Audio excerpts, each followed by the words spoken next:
علی نے فرمایا روز صبح دو فرشتے گھر پر کیوں آتے ہیں اور وہ آ کر کیا کرتے ہیں؟ ساتھ ہی ساتھ دوستو ہم آپ کو بتانے والے ہیں ایک ایسا واقعہ جس واقعے میں دلہن کا انتقال ہو گیا، یعنی اپنی شادی والے دن ہی دلہن جو سسرال میں جانی تھی وہ قبر میں پہنچ گئی۔ اس کے ساتھ ساتھ دوستو ہم آپ کو بتائیں گے ان 15 گھروں کے بارے میں جن گھروں میں غریبی ہی غریبی آتی ہے، تنگ دستی ہی تنگ دستی آتی ہے۔ یہ 15 کام جن گھر میں بھی ہوتے ہوں گے وہاں ہمیشہ پریشانیاں ہی رہے گی۔ پیارے دوستو سب کچھ بتانے والے ہیں، بس آپ اس ویڈیو کو آخر تک دیکھتے رہیے۔ ویڈیو شروع کرنے سے پہلے آپ اس ویڈیو کو ایک لائک ضرور کریں اور زیادہ سے زیادہ شیئر کر کے اپنے کچھ قریبی لوگوں تک ضرور پہنچائیں۔ تو چلیے ویڈیو شروع کرتے ہیں۔ حضرت علی کی خدمت میں ایک شخص آ کر کہنے لگا، یا علی، دن کے آغاز میں سب سے پہلے کیا ہوتا ہے؟ تو حضرت علی نے فرمایا، اے شخص، دن کا آغاز 2 فرشتوں سے ہوتا ہے۔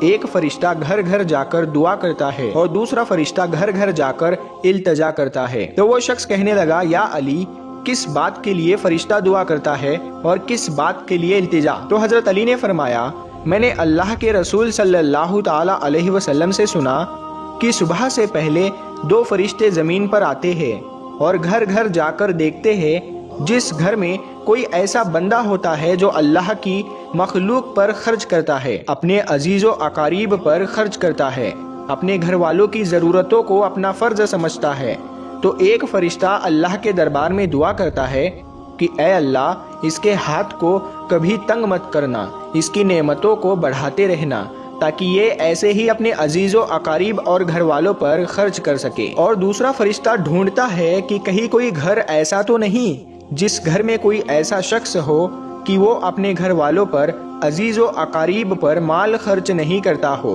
وہ چھپا کر رکھتا ہو، یعنی اللہ کی مخلوق پر خرچ نہیں کرتا ہو۔ یاد رکھنا، جب وہ کسی ایسے انسان کو دیکھتا ہے جو اپنے مال کو اکٹھا کر کے انسانوں سے چھپا کر رکھتا ہے تو وہ دوسرا فرشتہ اللہ کے دربار میں فریاد کرتا ہے کہ اے اللہ، اس بندے سے اس دولت کا سخت حساب لینا اور اس بندے کو دنیاوی دولت سے محروم کر دے، کیونکہ یہ اپنی دولت تیرے بندوں پر خرچ نہیں کرتا، اپنے گھر والوں اور عزیز و اقارب پر اپنے مال کو خرچ نہیں کرتا، محروم رکھتا ہے۔ اور یوں عزیز و اقارب پر خرچ کرنے والا دنیا میں فراوانی اور آخرت میں عظیم اجر پاتا ہے، اور جو دنیا میں اپنا مال اپنے عزیز و اقارب پر خرچ نہیں کرتا تو وہ دنیا میں رسوائی اور آخرت میں سخت عذاب دیکھتا ہے۔ پیارے دوستو اب ہم آپ کو وہ واقعہ سناتے ہیں جس واقعے میں دلہن کا انتقال ہو گیا، یعنی اپنی شادی والے دن ہی دلہن قبر میں پہنچ گئی۔ دوستو یہ واقعہ سعودی عرب کا ہے۔ ایک لڑکی کی شادی تھی، اس کی تیاریاں چل رہی تھی، دلہن کو سجایا جا رہا تھا۔ اتنی دیر میں مسجد میں اذان ہوئی اور اس کے بعد نماز کے بعد سے ہی لڑکی کے میک اپ کی تیاریاں چلنے لگی۔ اس کو ایک اچھا سا لباس پہنایا گیا اور دلہن کا سارا میک اپ کیا گیا۔ اتنی دیر میں عشاء کی اذان ہو گئی۔ جیسے ہی اس لڑکی کے کانوں میں اذان کی آواز آئی تو اس نے سوچا کہ نماز پڑھ لوں اور اٹھی وضو کرنے کے لیے جانے لگی۔ جیسے ہی وہ وضو کرنے کے لیے چلی تو اس کی ماں نے دیکھا اور پوچھا، بیٹی کہاں جا رہی ہو؟ تو دلہن نے جواب دیا کہ امی، میں وضو کرنے کے لیے جا رہی ہوں، اذان ہو چکی ہے، نماز کا وقت ہو رہا ہے۔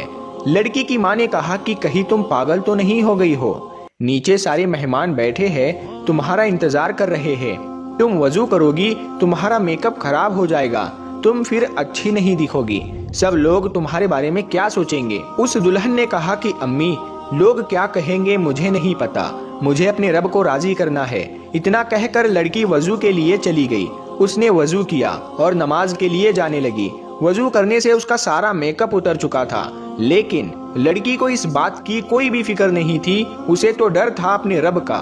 لڑکی نماز پڑھنے کے لیے کھڑی ہو گئی اور نماز ادا کرنے لگی۔ جیسے ہی اس نے آخری سجدہ کیا تو وہ اٹھ نہ سکی اور سجدے میں ہی اس لڑکی کا انتقال ہو گیا۔ جب کافی دیر بعد بھی دلہن نیچے نہیں پہنچی تو ماں کو فکر ہوئی، وہ کمرے میں گئی، دیکھا تو دلہن سجدے میں ہے۔ کافی دیر کے بعد بھی جب وہ سجدے سے نہ اٹھی تو ماں قریب جا کر اسے ہلانے لگی۔ جیسے ہی دیکھا تو پتا چلا کہ لڑکی کا انتقال ہو گیا ہے تو وہ ماں پھوٹ پھوٹ کر رونے لگی۔ پیارے دوستو یہ جو پیارا سا میسج ہے یہ ان لڑکے اور لڑکیوں کے لیے ہے جو دنیا میں خوبصورت بننے کے لیے اپنے رب کو بھول چکے ہیں۔ کسی نے کیا خوب کہا ہے کہ اسلام کی شہزادیوں کو خوبصورت بننے کے لیے کسی مہنگے کریم اور پاؤڈر کی ضرورت نہیں، 5 وقت کے وضو کا پانی ہی کافی ہے ان کی خوبصورتی کے لیے۔ پیارے دوستو، اب ہم آپ کو بتاتے ہیں 15 گھروں میں غریبی ہی غریبی آتی ہے، تنگ دستی ہی تنگ دستی آتی ہے اور پریشانیاں آتی ہے۔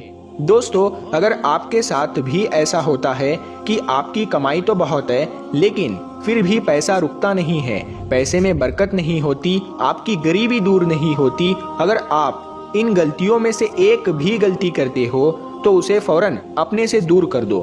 انشاءاللہ غریبی آپ کے گھر سے دور ہو جائے گی، آس پاس بھی نہیں بھٹکے گی۔ گھر میں غریبی آنے کی 15 نشانیاں۔ نمبر 1، لیٹتے وقت ایک ٹانگ کو دوسری ٹانگ پر رکھنا۔ نمبر 2، ٹوٹے ہوئے برتن استعمال کرنا۔